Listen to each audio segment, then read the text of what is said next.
আসসালামু আলাইকুম। ৭ এর খ নাম্বার সমস্যার সমাধান। দেখেন ৭ এর খ আমাদের কি বলতেছে?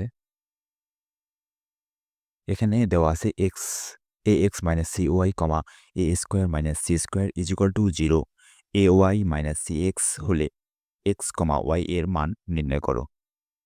তো বরাবরের মতোই আমরা ক্রমজোরের সমানুসারে বা ক্রমজোরের শর্তানুসারে কি লিখব? এই প্রথম অংশ সমান এখানকার প্রথম অংশ লিখব। ঠিক আছে? তো এখানে আছে ax cy আর এখানে আছে কত? 0। তাহলে আমরা লিখব ax cy is equal two 0। এটা হচ্ছে আমাদের সমীকরণ নাম্বার ১। এরপরে আছে a স্কয়ার c স্কয়ার। এটা সমান আমরা কি লিখব? ay cx।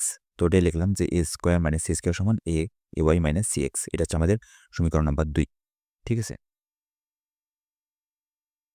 এখন আমরা যে কাজটা করলাম সেটা হচ্ছে যে সমীকরণ ১ হতে পাই। ১ নম্বর সমীকরণ থেকে কি পাই?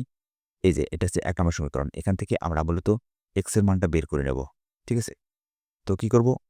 ১ নম্বর সমীকরণে x cy আছে। তাহলে x cy is equal two 0। এখান থেকে cy থেকে যদি ডান পাশে ট্রান্সফার করি তাহলে ax is equal to cy। এখান থেকে x ইজ ইকুয়াল টু আমরা লিখতে পারি cy বাই এটাকে ভাগ হয়ে গেল, নিচে আসলো, তাই না? তো এটা হচ্ছে আমাদের ৩ নম্বর সমীকরণ এবং সাথে কিসের মান? x এর মান। তাহলে x এর মান আমরা পাইলাম cy বাই a। ওকে। তাহলে সমীকরণ ২ নং এ x এর মান বসিয়ে পাই। সমীকরণ ২ নম্বরটা কি? সমীকরণ ২ নম্বরটা হচ্ছে যে এই যে ay cx is equal to a square c square, অর্থাৎ এই যে cx, x এর জায়গায় কি বসাবো? a এর মান x এর মান বসাবো। x এর মান কত পাইলাম?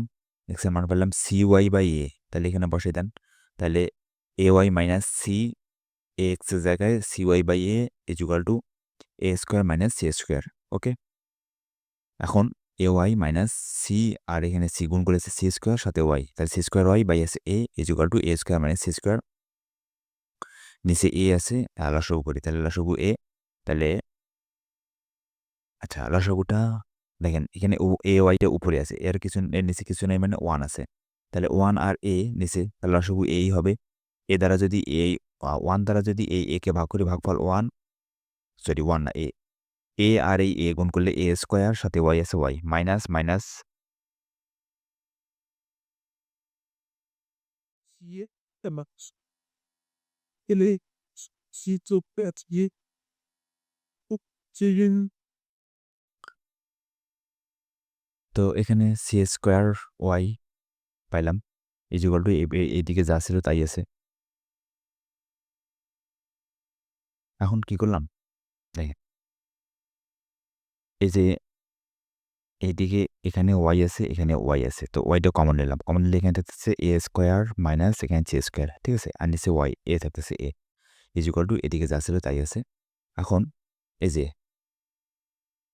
y into a square c square এটা লিখলাম, আর এই এটাকে বাম পাশ থেকে এই ডান পাশে নিয়ে গেলাম। তাহলে a into a square c square হলো। ওকে? এখন কি করলাম?